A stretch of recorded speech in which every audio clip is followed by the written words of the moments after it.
They will tell you I walked up to the throne alone and whispered 4 words, and that the Alpha King cleared the entire court before the sound of them had finished leaving my mouth. All of that is true. What they leave out, what no one in that hall could have known, is that I almost did not do it at all. I stood at the back among the unranked for the length of the whole long ceremony, with the words sitting in my mouth like stones. And I told myself, as I had told myself for a week, that it was not my place, that an Omega does not speak to a king, that the safest thing a woman at the bottom can do is stay quiet and stay small and stay alive. Then I thought of the boy, and I crossed the floor. I should tell you who I was before I tell you what I said, because the two cannot be untangled. My name is Sable. I was 24 years old that winter, and I was the lowest thing in the great hall of Stoneholt, an Omega, which in our packs is not a rank so much as the absence of one. Omegas do the work no one names. We carry the water and bank the fires and disappear against the walls so thoroughly that lords will discuss treason a pace from your elbow because they have genuinely forgotten you can hear. I had spent 8 years learning to be furniture. I was very good at it. I want you to understand that being good at it was a choice, and that I had reasons, and that the reasons are the whole story.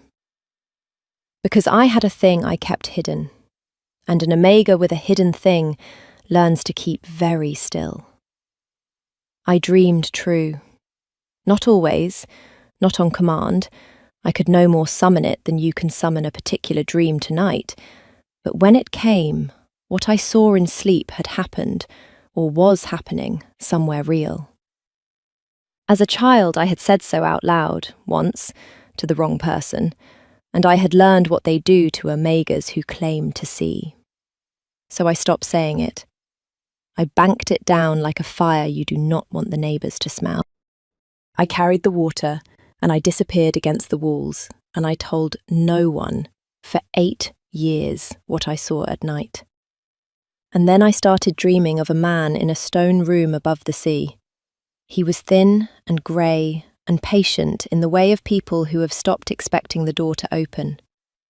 There was salt on the one high window and a gull on the sill, and a long scar through one eyebrow, and he sat and he waited, and I did not know him from any man in the world.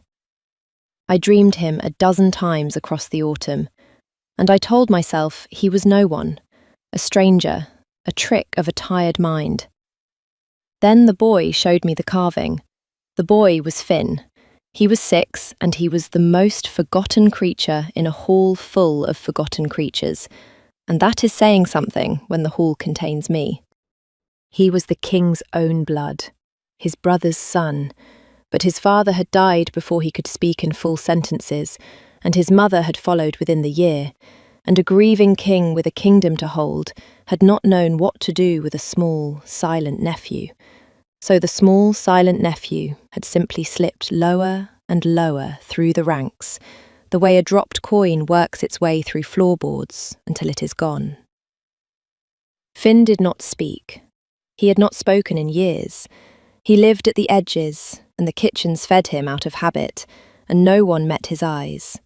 And I, being furniture, being safe, being the one creature in Stoneholt who ranked below even him, and so could not lower him by my attention, I had taken to leaving bread where he would find it, and then sitting near where he sat, and then, eventually, letting him fall asleep against my side by the banked kitchen fire, while I mended by the last light.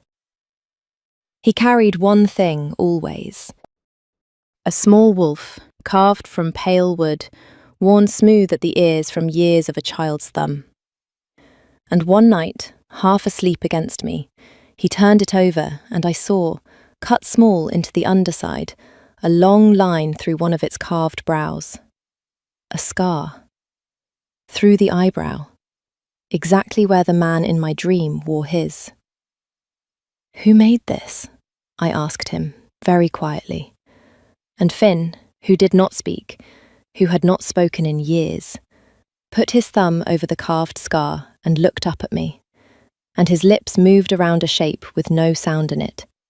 And the shape was a word, and the word was Father. I went very cold by that banked fire, because I had been dreaming a dead man.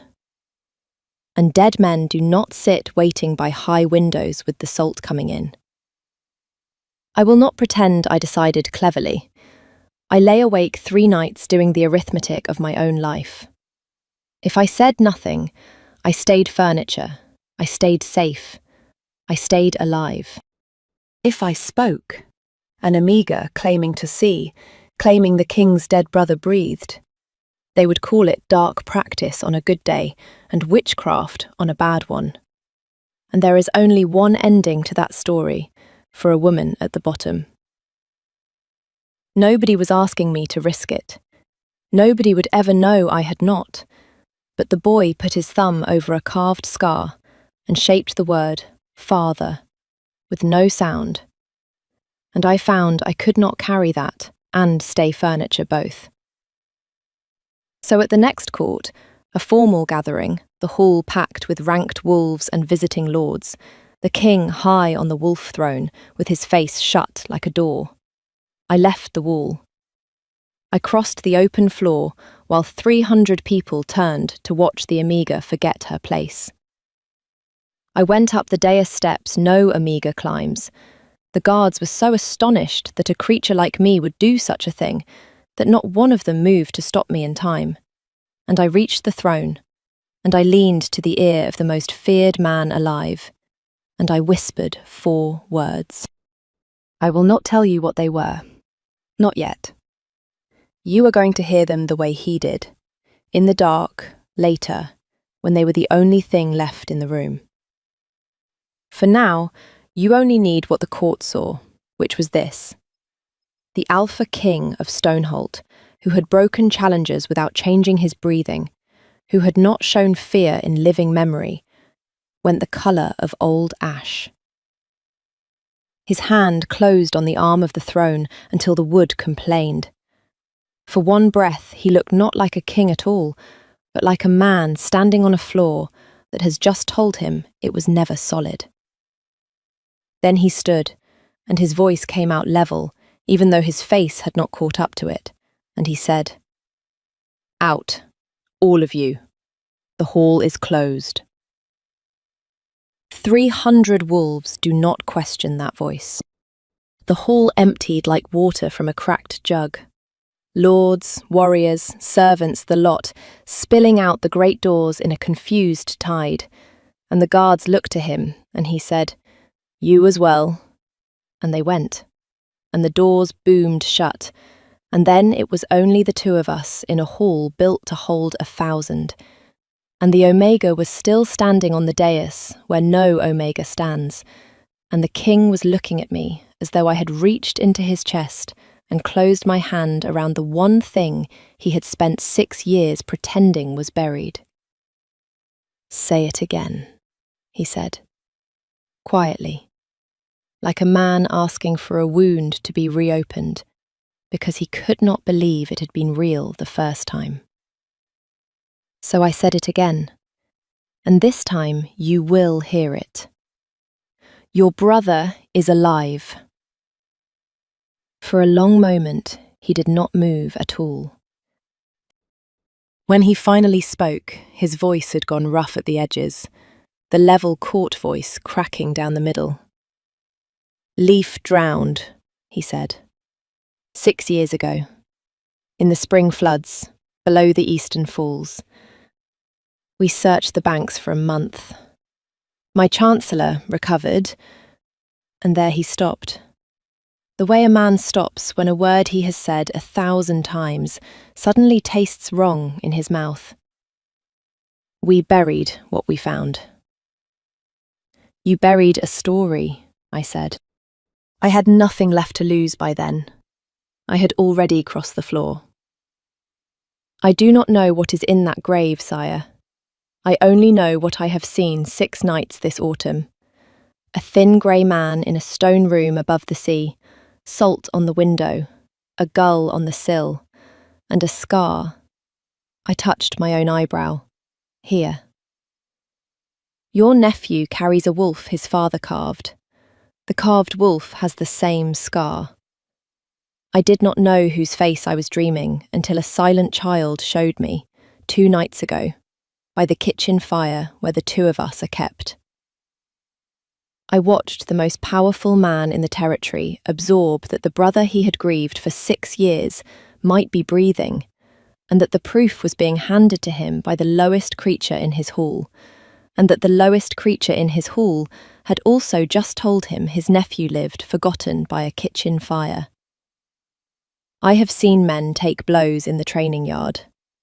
I had never seen anything land the way that landed.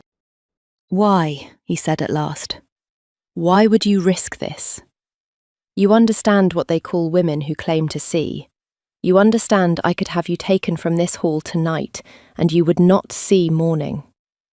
Why would an Omega walk up to my throne and put her own neck under the blade for a dead man she has never met?"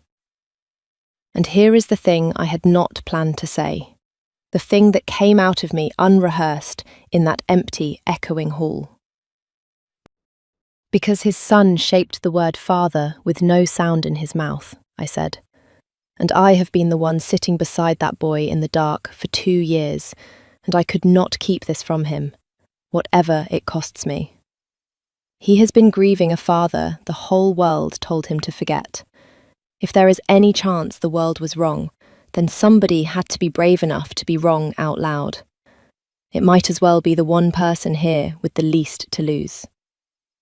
The King of Stoneholt looked at me as if he were seeing me, not the Omega, not the furniture, but the actual woman who had crossed his floor for the first time in his life. And his wolf, I would learn later, had been seeing me for considerably longer than that. But that night, all I knew was that he did not call the guards. He said, "What is your name?" "Sable, sire." "Sable." He said it carefully, like a man setting down something he intended to pick up again. "You will tell no one what you told me. Not the boy, not yet. You have just made yourself the most dangerous person in my kingdom, and you do not even know why." I did not know why, but I was about to find out, and the finding out nearly got me killed. It turned the next morning in the person of the king's chancellor. His name was Osric, and he had served 3 alphas, and he had a face like a closed ledger, all neat columns and nothing showing. He was the man who had organised the search for Leaf 6 years ago. He was the man who had recovered the body. He was the man who, the king told me later, had stood at his shoulder through every black month after, and counselled him gently, always, to let the dead rest, to seal the rooms, to stop walking the east corridor, to grieve and move forward, and never, ever look back toward the eastern falls. I had walked into court and whispered 4 words, and within a day, the Chancellor, who had spent 6 years keeping the king's grief sealed, knew that the seal had cracked. He came to the kitchens himself, which chancellors do not do, and he looked at me the way you look at a sum that has come out wrong, and he smiled. "The Omega who climbed the dais," he said. "There is talk of nothing else. They say you whispered in the king's ear and turned him to ash. They are saying you have a sight, dark gifts in a low creature." He folded his hands. "You should know how these stories end, child. I have seen them end. The kindest version is exile. Shall I tell you the unkind ones?" I said nothing, because furniture says nothing, and I had remembered, too late, how to be furniture. "I am going to do you a great mercy," Osric said. "I am going to confine you to the south cells for your own protection, while the court's passions cool. A few weeks. Quiet. Safe." His ledger face did not change at all. It would be a tragedy if a frightened pack tore apart a poor Omega in the night for witching their king.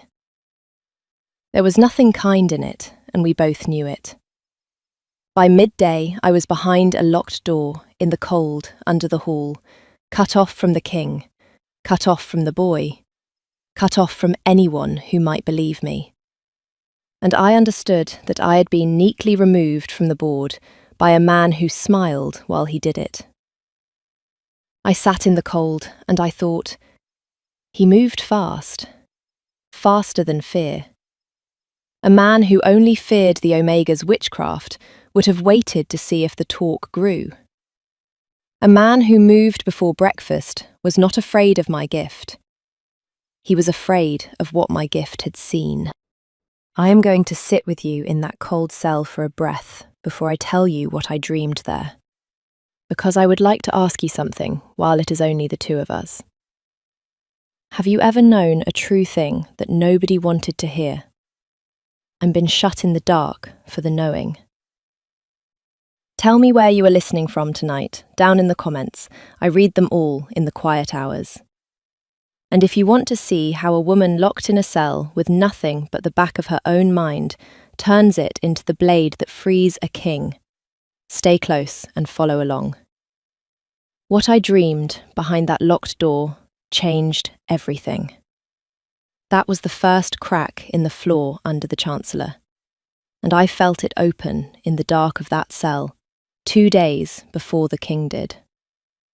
Because here is what I had time to do, locked in the cold with nothing but the back of my own mind. I slept, badly, and I dreamed. And this time I did not dream the stone room. This time I dreamed the night of the floods 6 years gone, and I saw what the carved wolf's owner had seen, and I saw a younger Osric on the wet bank below the eastern falls, and I saw that Leaf had not drowned at all. He had been put in a cart, alive, bound and breathing, with the Chancellor's hand on the rail and the Chancellor's voice telling the driver to go north and keep him quiet and let the king believe the river took him. A king who has lost his only brother to an accident grieves and goes on.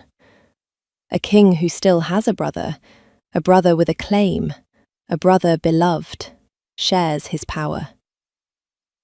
Osric had not wanted a king who shared. Osric had wanted a king hollowed out by grief and leaning on the one steady hand at his shoulder. He had not killed Leaf. A body can be found, a body raises questions. He had done the colder thing. He had stored him. I woke in the cell with my face wet and my hands shaking, and the whole shape of it clear, and no way at all to tell a soul. The king found the way for me. He came down to the south cells himself on the third night, which kings do not do, the way chancellors do not come to kitchens, and Osric did not know he had come. He stood on the wrong side of my locked door in the dark, the most feared man alive, and through the iron grille he said, low, I have walked the east corridor. I have stood at the door I have not opened in 6 years. I went through Leaf's rooms tonight for the first time since we sealed them. A breath. His travelling chest is gone, Sable. The one thing a man takes if he means to be moved a long way. We buried a body the river gave back, and Osric named it Leaf, and I was too broken to look closely, and Leaf's travelling chest is not in his rooms. The grille was cold between us. You did not have a dark gift. You had the truth. And I confined you to a cell on the word of the man who has been lying to me for 6 years. He has not been lying about a death, I said, through the iron. Sire, he has been lying about a life.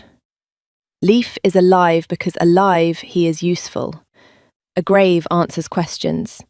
A prisoner answers to whoever holds the key. I told him then what I had dreamed in the cold.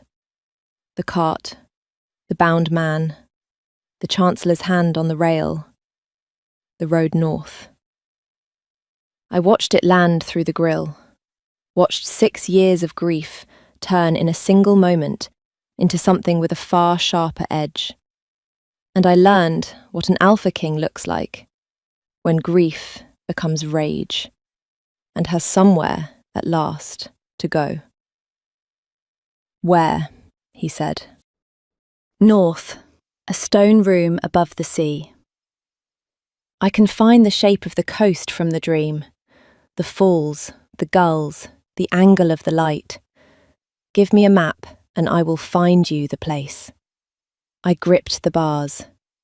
"But sire, if Osric learns you have walked those rooms, if he learns you believe me, he will not leave a prisoner alive to be found.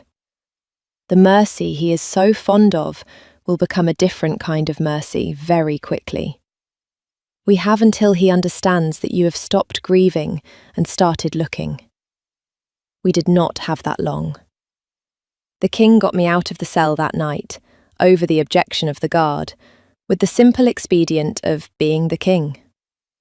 He brought me up into the hall, and he did the thing that cost him, the thing I did not ask for and did not expect, the thing that I think the court has not finished talking about even now. He called the council at dawn, Osric among them, ledger-faced, certain, and in front of all of them he set the omega at his right hand, on the dais, where the empty chair had stood for 6 years. And he said, "This woman is under my protection and my hearth. Any hand laid on her is laid on me. Any voice that names her witch answers to me for it." The council went white and silent. Osric's face did its closed ledger nothing, but I was watching his hands, and I saw the knuckles go pale on the table's edge. He had been so careful for 6 years, and the king had just announced, to the one man who most needed not to hear it, that he had stopped believing the Chancellor and started believing the Omega. I knew, in that moment, that Osric would move that night. So did the king. We were ready for the wrong thing. We thought he would run, or burn his papers, or send a rider north to kill the prisoner before the king could reach him. He did send the rider. The king's own second, a broad, quiet man named Bronn, was already on the North Road by dusk, under sealed orders to ride for the coast and find Leaf. And Osric's rider went out the same gate an hour later, meaning to reach him first. That race was real, and it mattered, and I will tell you how it ended. But it was not the thing Osric did that night that nearly finished me. What Osric did was come for the proof, and the proof was me. He understood, you see, that a dream is not evidence. A king may believe his omega, a council needs more. The one thing that could damn Osric before the full pack was the living word of the man he had stored, and the one person who could lead anyone to that man was the woman with the sight. Kill the prisoner in the north, and the grave's lie holds a while longer. But kill the seer in the south, and there is no one left who can even point the way. He was a man of neat columns. He chose the simpler sum. He came to my room past midnight with 2 men and a length of cord, and that same patient smile. And he had chosen his moment well, because the king was in the war room with the council, managing the panic of a court that had just watched its alpha set an omega above his lords. And there was no one in the world who knew Osric had come for me, except Osric. There was one thing he had not counted on. He had not counted on the boy. Finn had been sleeping in the corridor outside my door. He had taken to it since they let me up from the cell. The silent child curled against my threshold like a dog that has finally been allowed back inside. And when Osric's men came down the dark hall, Finn was awake. And Finn understood, in the wordless, certain way of children who live at the edges and learn to read danger before they can read letters, exactly what was happening. And Finn, who had not spoken in years, who had shaped the word father with no sound, opened his mouth in the dark corridor and screamed. He screamed one word, and the word he chose, the first sound to leave that child in 6 years, was my name. It brought the corridor guard. It brought, by terrible good fortune, the king himself, crossing from the war room, close enough to hear a child scream a name into the dark. And it bought me the 4 seconds I needed, because Osric's man had a blade out and meant it for my throat, and a king and a guard were still a corridor away, and the only person in reach of me was a 6-year-old, and I was not going to let a child step in front of a blade meant for me. So I stepped in front of him instead. I want to be precise, because the court tells this wrong too. I did not wait to be saved. I put my body between Finn and the knife, and I took Osric's man's wrist in both hands, and Omega's hands, water carrier's hands, stronger than anyone ever bothers to expect. And I turned the blade wide, and it opened my forearm to the bone instead of finding the boy or my throat. And I held on through it, screaming, while the door burst and the king came through it like the falls themselves coming down. I will spare you the worst of what Magnus did to the man who had drawn steel near that child.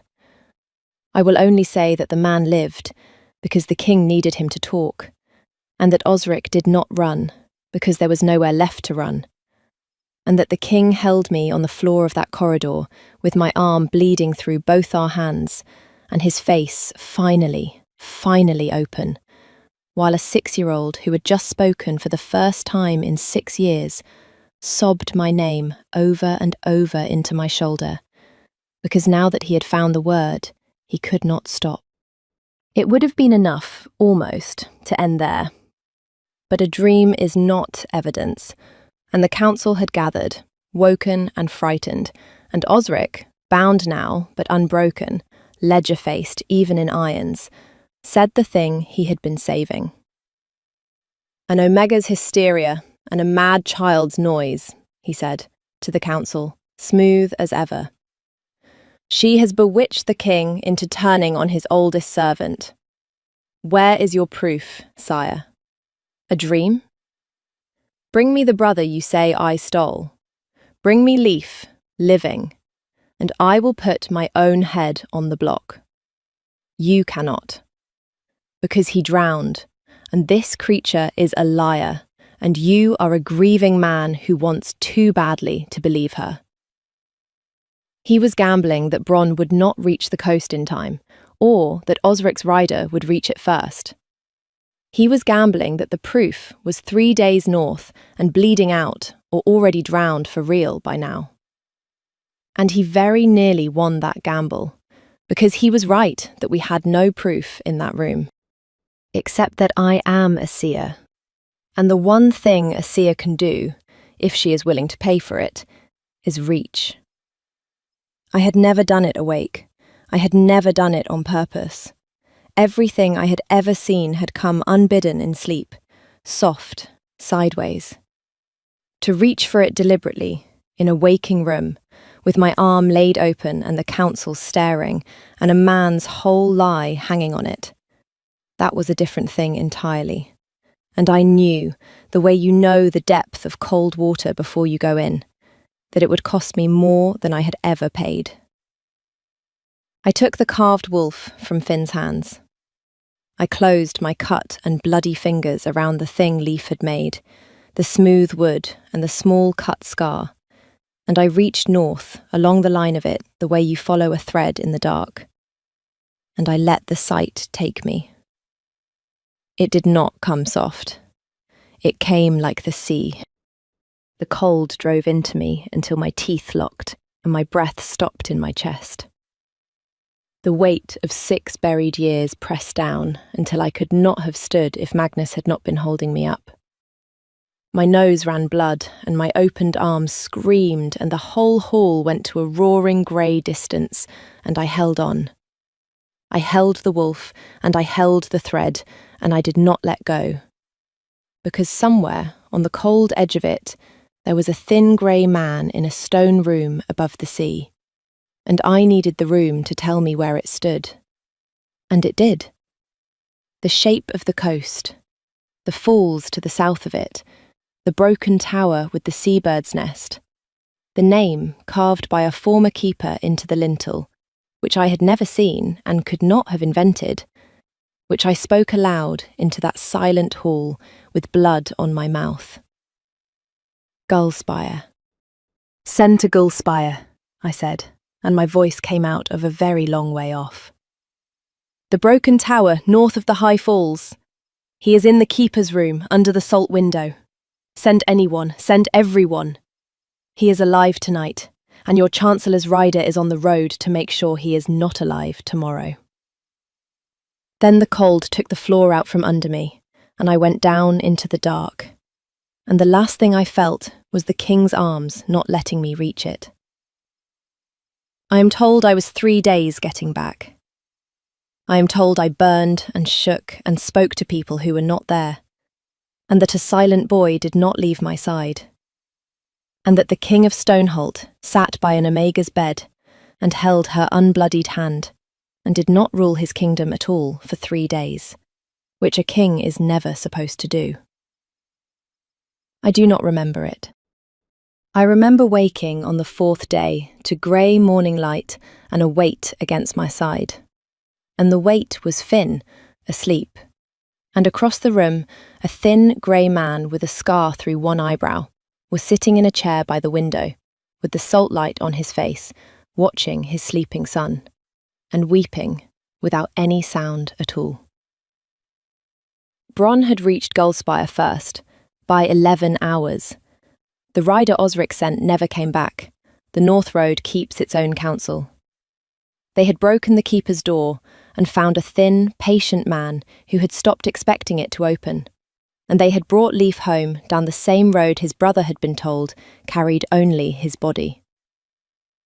Here is the part the court tells right, for once, because 300 wolves saw it. When I was strong enough to stand, the king held a full court, the same hall, the same throne, the same packed ranks who had watched the Omega cross the floor. And he did not seat me at his right hand this time. He came down off the dais. He crossed the open floor himself, all of it, past the lords and the warriors, the way his wolf had apparently been wanting to cross it since the first time it caught my scent by the banked kitchen fire 2 years before. And he stopped in front of the lowest creature in his kingdom, and in front of every wolf who had ever looked through me, he took my unhurt hand and he went to one knee. An alpha king does not kneel. The hall made a sound, like the whole pack inhaling at once. "You walked up to my throne with nothing and gave me back my brother and my nephew and the truth," he said. And he did not lower his voice for any of it. "You took a blade meant for a child. You bled on a council floor to break a lie 6 years old. There is no rank in this pack high enough for what you are, so I will make one. Be my Luna.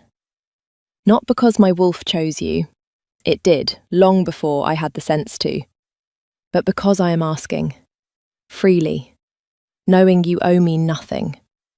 The lowest of all of you," he said to the hall, "is the bravest soul in this kingdom, and I would have her above me to the end of my days, if she will have it.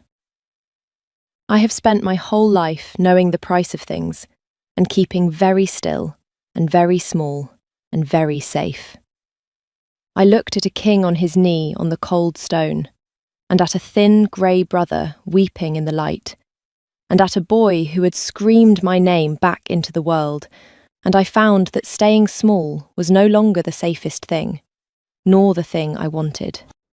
I will have it, I said. And I will not describe the kiss to you, except to say that something I had banked down and kept hidden for 8 years was finally, in front of everyone, allowed to burn in the open. And that for the first time in my life I did not disappear against any wall, because the whole hall was looking, and I let them. The fallout was real. It always is. A king who kneels to an omega cracks something in the old order that does not close again easily, and there were lords who left the hall stiff-backed, and rivals who took note of a pack whose alpha would upend 1,000 years of rank for one woman's word. Let them note it. Osric was stripped of his name, his columns, and his head. The king gave him a trial, which was more than he gave Leaf, and the trial gave him the wall. The grave below the eastern falls was opened, and the body in it was named at last. A drowned drover from a downstream village whose own family had been told a different lie, and they were brought to Stoneholt and given the truth and a hearth. Because the king had developed, that winter, a powerful intolerance for lies that let a family grieve the wrong thing.